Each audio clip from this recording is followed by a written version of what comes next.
오늘 저는 여러분과 함께 같이 보신 전도서 6장 1절로부터 12절 말씀을 함께 나누려 하는데, 이 말씀은 여러분들이 몇 번 읽으셨는지는 잘 모르겠습니다만 한두 번 읽어가지고는 이해가 하기가 어려운 그런 이 말씀들이 가끔 있습니다. 그 문구마다 가만히 차근차근 읽지 않으면 이 말씀이 도대체 무슨 말씀인가 하고 의아해질 그런 말씀이 많이 들어있거든요. 이해가 안 되는 말씀이 가끔 있어요. 그러니까 우리 머리로서는 이제 그럴 정도로 얘기를 할 수밖에 없는데, 혹시 머리가 더 훌륭하신 분들은 뭐 한번 읽으시면 착착 나타나게 알려지니까 그런 얘기 할 필요도 없는 얘기죠. 그런데 일제적으로 가만히 생각을 해보면 이 말씀은 좀 정말 나 같은 사람도 읽었더만 한두 번 읽어가지고는 이해가 잘 안 되는 말씀이로구나 하는 것을 생각해서, 저도 저와 같은 처지가 되신 분들은 이해를 하시라고 말씀을 드립니다. 오늘 이 솔로몬이 이제 한 말씀이라고 여러분들은 아시고 계시죠? 다 솔로몬이 하셨다는 말씀을 아시고 계세요. 그래서 솔로몬이 오늘 본문을 통해서 해 아래 사는 인생들, 거기에 뭐 해 아래 살지 않는 인생이 어디 있습니까? 그늘 속에 사는 사람도 있을까요? 없잖아요. 근데 그것조차도 또 해 아래서 사는 인생들이야만 그랬거든요. 그러면 해 아래서 사는 사람하고 그늘 아래서 사는 사람하고 분명히 있다는 얘기는 있는 것이 아닐까 생각이 듭니다. 이 그늘이라는 걸 통상적으로 얘기를 하면 하나님의 장중에 품을 받은 사람은 해 아래서 사는 사람이고, 또 장중에 품지 않은 사람은 그 좀 이상한 곳에서 사는 것이다라고 이렇게 볼 수가 있지 않을까 생각을 해봅니다. 솔로몬은 오늘 6장 1절에서, 본문 6장 1절이죠. 내가 해 아래서 한 가지 폐단이 있는 것을 보았나니 이는 사람에게 중한 것이라 라고 했는데, 중한 것이라고 여기다 했습니다. 그리고 여기서 그러면 중한 것이라고 한 것이 뭘 얘기하냐면 폐단에 대한 얘기를 하고 있는 거예요. 지금 폐단이라고 하는 것은 여러분들이 잘 아시다시피 우리가 돌아서 좋지 않은 것들이 내 마음속에 들어오거나 별 볼 일 없는 것들이 내가 생각하는 것에 자꾸 빠져들기 시작하면 나 스스로도 이런 것이 나에게 잘못된 일이 아닌가, 나의 단점이 아닌가, 나의 폐단이 아닌가 이렇게 생각할 수도 있기 때문에 이제 그렇게 말씀하시지 않았나 생각을 해봅니다. 이 폐단이라고 하는 것은 해칠 폐단이에요. 그러니까 내 몸에 들어있는 모든 좋은 의견들, 무슨 또 좋은 생각들을 다 해쳐버리는 그런 말인 것이 아닌가 생각을 해보면서 얘기를 하게 합니다. 그러니까 이 어떤 일인지 행동이나 또는 뭐 일거수일투족을 통해서 별로 탐탁지 않은 일을 하는 사람들, 또 내가 하나님께서 나에게 주신 입을 통해서 이상하게 이야기만, 다른 사람들의 이야기만 하는 사람들, 이런 사람들을 보면 그런 그 해한 것이라고 이렇게 생각을 해보면서 폐단이라고 볼 수도 없지 않아 있거든요. 그러니까 그 폐단이라고 하는 것을 세 가지로 분류를 해서 여기서 말씀을 하고 있어요. 12절까지 분류해서 말씀을 하는데, 첫째는 솔로몬이 본 인생의 삶의 첫 번째 폐단은 뭐냐면 해 아래 인생에 나타나는 폐단으로, 오늘 본 전도서 6장 2절 상반절에 그 말이 나옵니다. 2절 상반절 여러분들이 보셨으면, 여기 띄어지면 여기서 보시면 참 좋은데 2장 상반절을 한번 그 성경을 보시면 좋겠어요. 상반절이면 반반씩을 나눠서 첫 번째부터 읽어가시는 거죠. 상반절에 이런 말씀이 나와요. 내가 해 아래서 한 가지 폐단이 있는 것을 보았나니 이는 사람에게 중한 것이라고 했는데, 그 다음에 이제 그 하반절에 또 보면 이런 말이 나와요. 솔로몬의 인생 첫 번째 폐단이 뭐냐? 그러니까 해 아래서 인생들에게 나타나는 폐단에서 오늘 본문 2장 6절 상반절에서부터 하반절이에요. 보면 어떤 사람은 그 심령의 모든 소원에 부족함이 없어서 재물과 부여와 존귀를 하나님께 받았나니라고 얘기를 했습니다. 그러니까 모든 소원에 부족함이 없는 사람들을 뭘 받았다고요? 재물과 부여와 존귀를 하나님께 받았다. 세상 사는데 걱정 없이 지낼 수가 있다는 그런 말씀이 될 수 있겠죠. 그런데 2절 하반절을 보면은 능히 누리게 하심을 얻지 못했다, 또 그런 얘기가 또 나왔어요. 주시긴 분명히 주셨는데 뭘 주셨다고요? 재물과 부여와 존귀를 주셨는데, 그 재물과 부여와 존귀를 받은 사람들인데도 불구하고 그 아름다운 것들을 능히 누리지 못한 사람이 있다, 그렇게 얘기를 해요. 우리 한번 차분하게 여러분들 생각을 해보시길 바랍니다. 나는 과연 하나님께서 주신 모든 그것을 다 지금 누리고 있는지, 아니면 지금 내가 누리지 못하고 있는지를 한번 차근차근히 한번 생각을 해보시면 더 좋으실 것 같습니다. 여기서 이 불행의 원인이 있는 것이 뭐냐면 능히 누리게 하심을 얻지 못했다 그러는 말씀입니다. 그럼 상반절에서 누리게 하심을 하기 위해서 뭐 존귀도 주고 뭐 아주 좋은 것들 다 주셔 부여도 주고 뭐 또 여러 가지 그냥 살기 위해서 있는 것들 모든 걸 좋은 걸 다 준다고 주시기로 하셨는데 하반절에 가서는 그 좋은 것을 주셨으면서도 우리가 누리지를 못하고 사는 그런 처지가 되었다 그렇게 얘기를 해요. 왜 그랬을까? 왜 그랬을까 하는 것이 이제 하반절에 차차차 나오죠. 그러면 누리게 하심을 얻지 못했습니다라는 그런 말씀인데요. 아무리 좋은 재물과 부여와 그리고 존귀를 받았다고 해도 그것을 누리지 못하며 살아가려면 건강하게 오래 살아 그 복을 누릴 수 있는 그런 삶이 되어야 되는데, 또는 병마도 없고 또는 뭐 아픈 데도 없고 여러 가지 좋은 일들만 내 마음속에 꽉 들어차 있어서 그렇게 살면 얼마나 좋을까 했는데, 그런데 그렇지 못했다 그래요. 그렇지 못하고 다른 사람이 누리게 되었다 그랬습니다. 주식은 나한테 주셨는데 다른 사람이 누렸다? 이게 무슨 말씀일까요? 한번 차근차근하게 들어보십시오. 그러니 이것도 헛되다고 이제 여기서 얘기를 하고 있습니다. 헛되다고 말을 하고 한탄하고 있다는 말이 됩니다. 이 얼마나 큰 병폐 중에 병폐이겠느냐 하고 한번 생각을 해보셔야 된다는 말이 되는 거죠. 그러나 수고만 하고 헛고생만 한 것이니 이 얼마나 자신을 고통스럽게 만드는 병폐 중에 병폐가 아닌가, 이렇게 생각을 해보라는 말입니다. 사무엘상 25장에 보면요. 사무엘상 25장입니다. 25장에 보면 솔로몬의 부친이었던 다윗 왕 때에 다윗이 사울에게 쫓겨다닐 때 그때 있었던 이야기입니다. 이것을 이제 예로 들은 거예요. 지금 예로. 여러분들이 빨리 쉽게 알아듣기 위해서 이것을 예로 들은 건 말씀이다 그 말입니다. 그 말을 그때 다윗은 자기를 따르는 무리들과 함께해서 광야에 있으면서 빨리 쫓겨다니니까 광야에 있으면서 아주 형편없는 그런 어려운 삶을 살고 있었던 그런 때였다고 얘기를 합니다. 그때 그 근처에 살고 있는 나발이라고 하는 부잣집에서 양털을 깎는다는 소문이 들려왔다고 그래요. 양털 깎는 소문.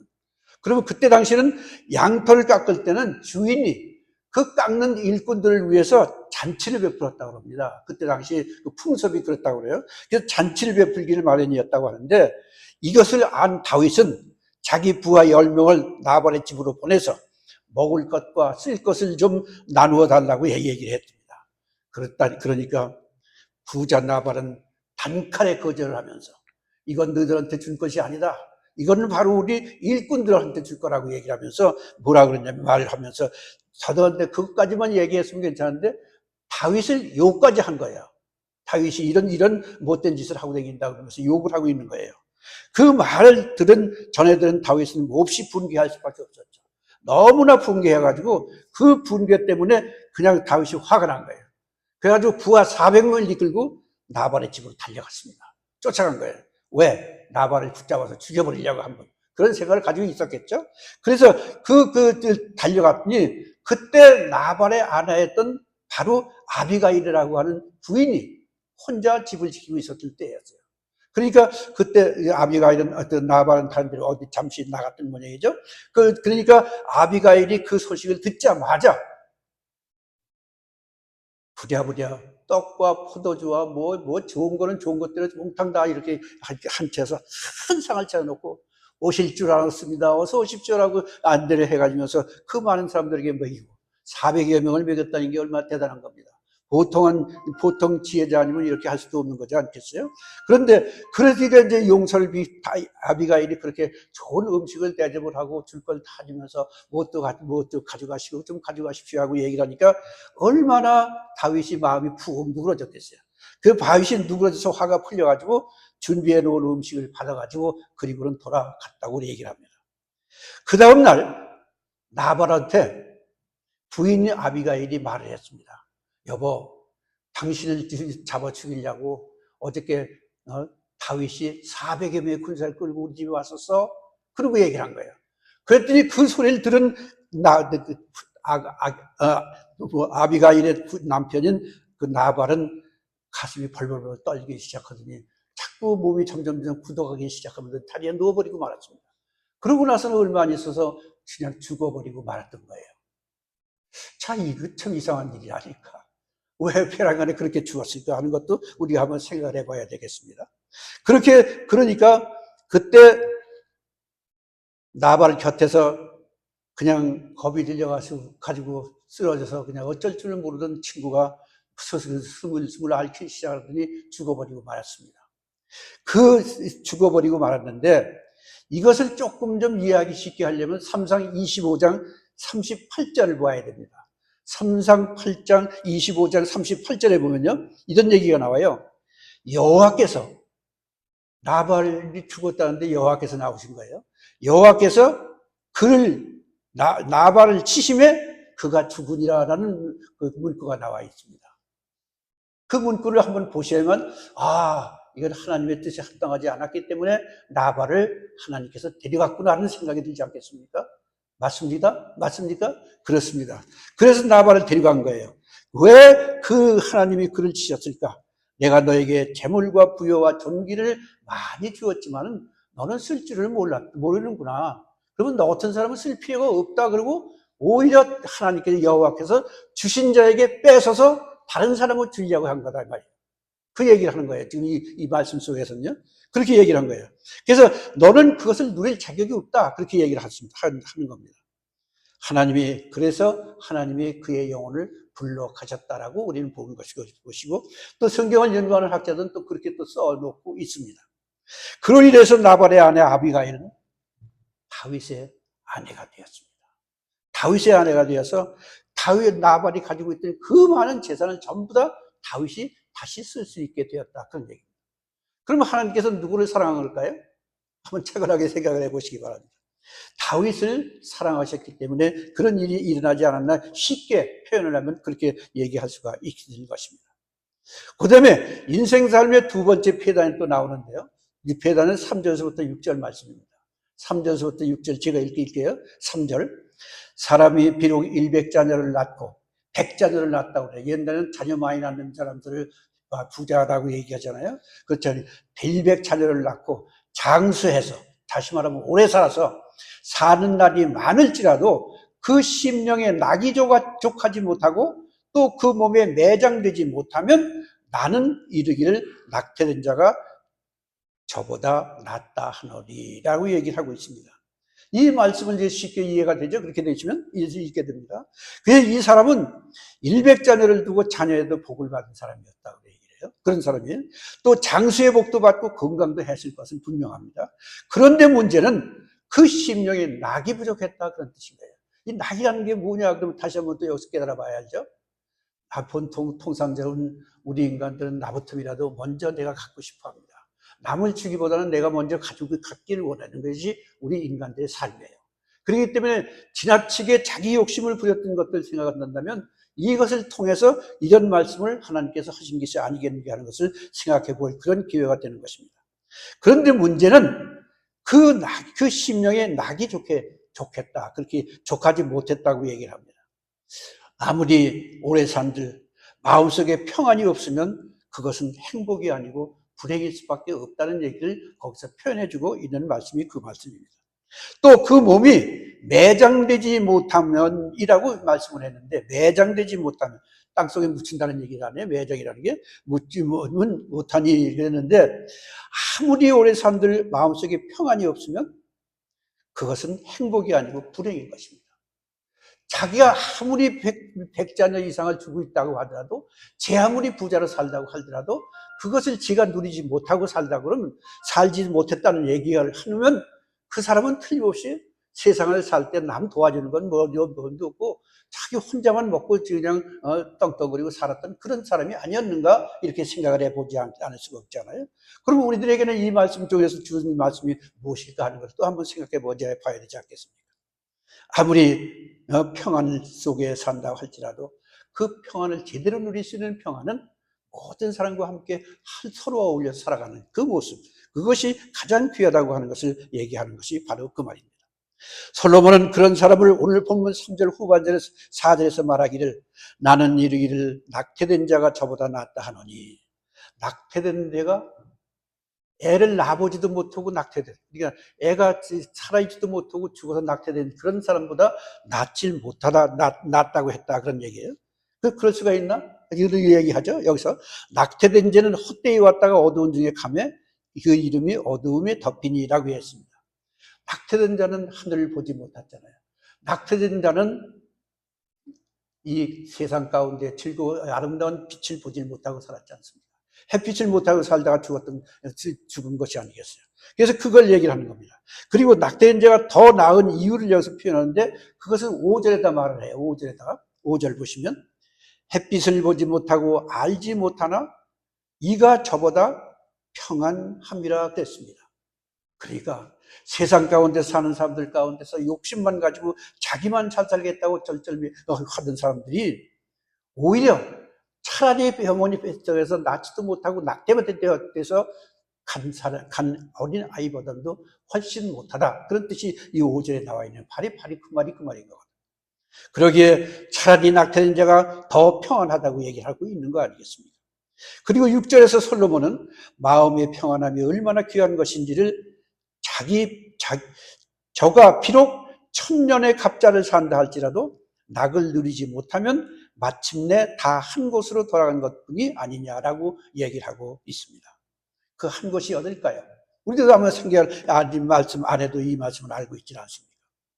1000년의 갑자를 산다 할지라도 즐거움을 누리지 못하면 헛것이라고 얘기를 하고 있지 않습니까?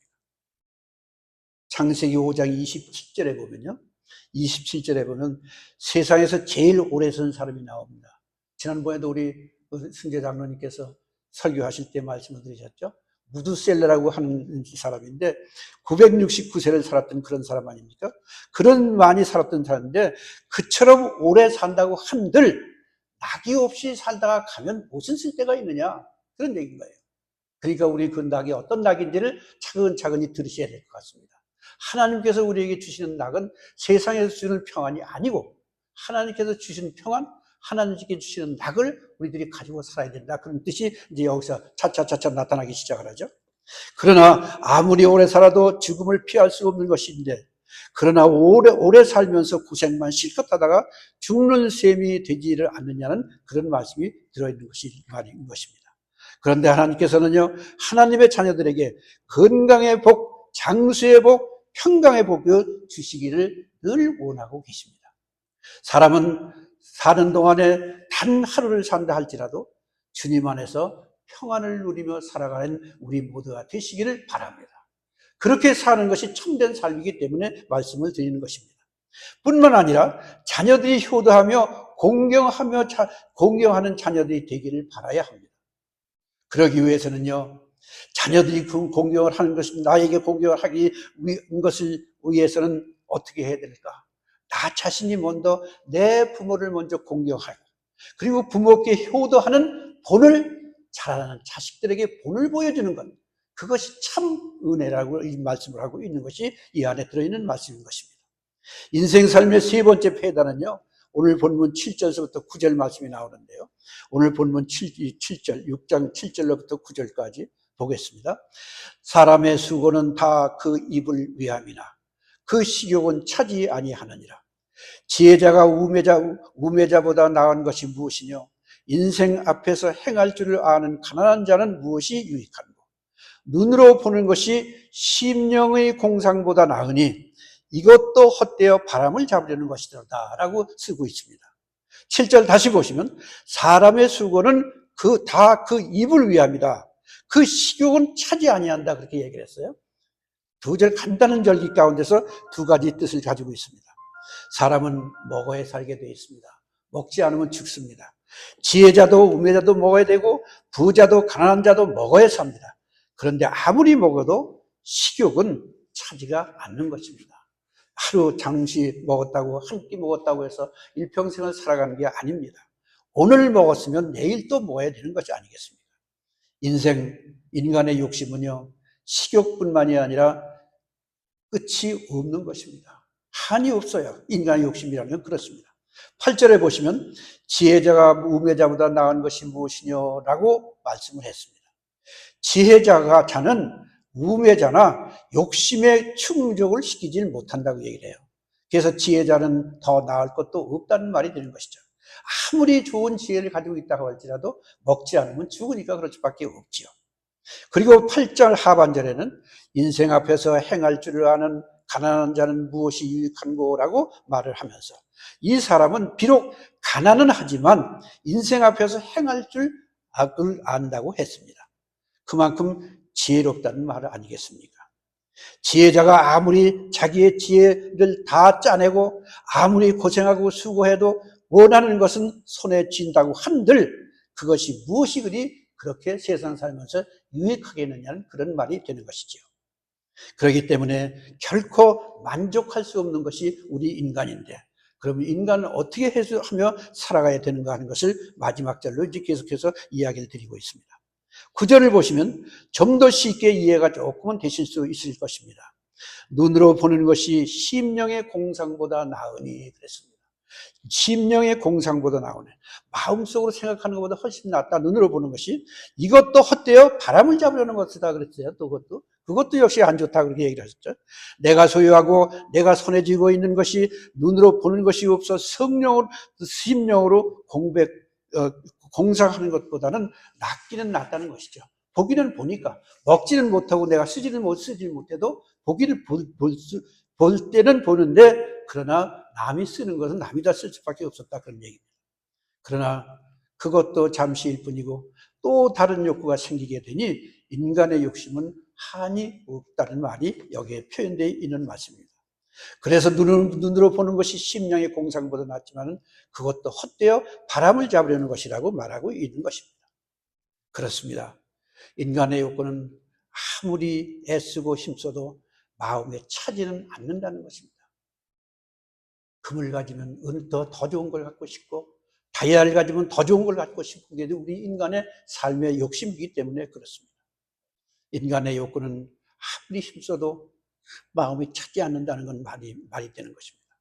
그래서 예수님께서는 신명기 8장 3절에 인용을 해서 그 말씀을 인용해서 마태복음 4장 4절에 뭐라고 말씀하시면 사람이 떡으로만 살 것이 아니라 라고 얘기를 했습니다. 그럼 뭘 가지고 살아셔야 될까 하는 그 뒷이야기에서 계속해서 나오고 있지 않습니까? 예수님께서는요, 요한복음 4장 34절에 이렇게 말씀하십니다. 나의 양식은 나를 보내신 이의 뜻을 행하며 그의 일을 온전히 이루는 이것이니라 하시면서 하나님의 뜻을 행하는 것이 가장 큰 목표 중에 목표가 되어야 된다라고 말씀을 하고 있지 않습니까? 주님이 주시는 충만한 기쁨과 영원한 즐거움을 맛볼 수 있는 것은 내 삶의 목표, 바로 하나님의 영광을 앞에 두는 말씀이 되어야 된다는 말인 것입니다. 인생 삶의 네 번째 폐단이 생기는 이유가 바로 그 해결책이 무엇인가 하는 것을 얘기를 하고 있습니다. 어떻게 하면 인생 삶의 폐단을 극복할 수 있을까? 어떻게 하면 우리가 행복하게 살 수 있을까? 솔로몬이 우리에게 일깨워주고 있는 말씀인 것입니다. 오늘 본문 전도서 6장 10절 한번 보겠습니다. 10절입니다. 이미 있는 무엇이든지 오래전부터 그 이름이 칭한 바 되었으며 사람이 무엇인지도 이미 안 바 되었나니 그랬습니다. 하나님께서 우리에게 알려주고 계신다는 말씀이에요. 이미 다 하나님의 뜻에 합당하게 살라고 하는 말씀을 우리에게 다 알려주고 계셨다는 말씀이 아닙니까? 말씀이 그 말씀 아닙니다. 여기 이미 있는 무엇이든지 오래전부터 그 이름이 칭함을 받았다는 얘기를 한번 설명을 해드리면 이 말씀은 누구에게 의해서 칭함을 받았냐 하는 뜻입니다. 누구에게? 하나님께서 칭함을 받아주셨잖아요. 그 이름이 칭함받았다고 했으니까 누구에 의해 칭함을 받았냐고 하는 것입니다. 언제부터 칭함을 받았습니까? 오래전부터 천지가 창조된 때부터였습니다. 하나님이 천지의 창조를 하실 때 첫째 날 빛을 창조하셨죠. 그리고 빛은 무엇이라고 칭하셨습니까? 낮이라고 칭하지 않으셨습니까?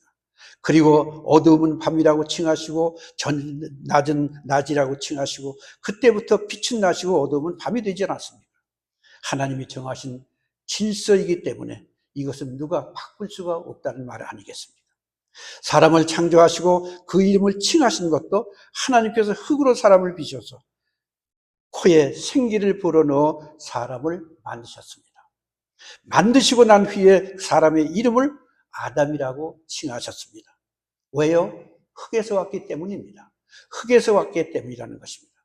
아담이라고 하는 이름의 뜻은 바로 흙에서 왔다는 그런 뜻이기 때문에 이런 말씀이 되는 것입니다. 흙에서 왔으니 흙으로 갈 수밖에 없는 존재인 것입니다. 그만큼 약한 존재라는 것이지요. 그래서 10절 중반절에 뭐라고 얘기하셨냐면 사람이 무엇이든지 이미 안바되었나니 그랬습니다. 사람은 생각하는 머리이기 때문에 가지고 있기 때문에 아는 거는 다 안다는 말씀이 되는 것입니다. 하나님께서 우리에게 주신 말씀도 이미 다 알고 있습니다. 그런데 그 말씀을 알고만 있으면 아무 쓸데없다는 얘기가 여기서 나옵니다. 알고만 있는 것이 아니라 그 말씀을 받았으면 받은 말씀을 가지고 행함으로 옮겨지는 삶, 이것이 가장 귀중하다는 말씀이 그 밑에 나오는 말씀이 되는 것입니다. 우리는 흙으로 만들어진 피조물입니다. 그러니 어찌 피조물인 우리 인간이 하나님의 뜻을 거역하면서 창조 하나님께 감히 다툴 수가 있겠느냐고 말씀하지 않습니까? 그렇습니다. 그러기에 10절 하반절에 자기보다 강한 자와 능한 자를 다툴 수 없느니라라고 말씀을 하고 있습니다. 하나님은 우리를 만드신 창조주이십니다. 우리는 피조물입니다. 하나님은 하늘에 계시고 우리는 땅에 있는데 감히 우리가 하나님과 어찌 다툴 수가 있겠습니까? 그런데 말입니다. 해 아래 인생들 가운데 어리석게도 해 아래 인생들 가운데에서도 그랬습니다. 그럼 이 말씀은 무슨 말씀이냐면 이미 하나님을 알고 하나님을 믿는 사람들을 표현하는 말씀이라고 봐도 과언은 아니겠습니까? 하나님은 우리가 만드신 창조주인데 하나님은 하늘에 계시고 우리의 땅에 있는 것이고 감히 우리를 하나님과 어찌 다툴 수가 있겠느냐는 말씀을 하면서 그런데 그 말 다음에 우리가 생각해 봐야 할 것은 해 아래 인생들 가운데는 어리석게도 하나님과 다투려고 하는 사람이 있다는 말입니다. 하나님을 원망하는 사람도 있다는 말이 되는 것입니다. 오늘 본문 전도서 6장 11절입니다. 헛된 것을 더하게 하는 많은 일이 있나니 사람에게 무엇이 유익하여? 하나님한테 매달려 간절하게 기도하는 삶이 아니라 하나님께 매달려 나 같은 사람은 안도절 벌받으면 누가 돌봐주냐, 나한테 칭찬해 주지 않으면 누굴 칭찬할 것이냐라고 하는 그런 말씀을 하지 않으십니까? 라고 하는 것이 바로 하나님과 다투는 게 아니고 무엇이겠느냐는 말입니다. 그래서 하나님과 다투려고 하는 사람, 하나님을 원망하는 사람이 많이 있다는 얘기가 되는 겁니다. 오늘 본문 전도서 11절입니다. 헛된 것을 더하게 하는 것은 많이 있나니 사람에게 무엇이 유익하냐고 또 한 번 얘기를 하고 있지 않습니까? 피조물인 인간이 하나님의 뜻을 거역하면 해서 무엇이 그리 유익하겠느냐는 말이 아닙니까? 헛되고 헛될 것뿐이 아니고 뭐냐는 말이 아닌 것입니다. 하나님께서 아담과 하와에게 분명히 말씀해 주셨습니다. 창세기 2장 17절에 선악을 알게 하는 나무의 실과는 먹지 마라. 네가 먹는 날에는 청명 죽으리라고 말씀을 해 주셨습니다. 이미 인간들이 다 알고 있습니다. 그러면서 생명나무 실과를 비롯해서 각종 나무의 실과를 아담과 하와에게 주셨습니다. 그런데도 아담과 하와는 먹으면 하나님같이 될 것이라는 뱀의 유혹 때문에 먹지 말라고는 하나님께 불순종하고 말았기 때문에 그 하나님의 뜻을 거역해서 선악과를 따먹었다는 말입니다. 그래서 그들은 불행 속으로 빠져들고 말았다는 얘기인 것입니다. 그렇습니다. 그러면 오늘 본문 전도서 6장 12절 한번 보시겠습니다.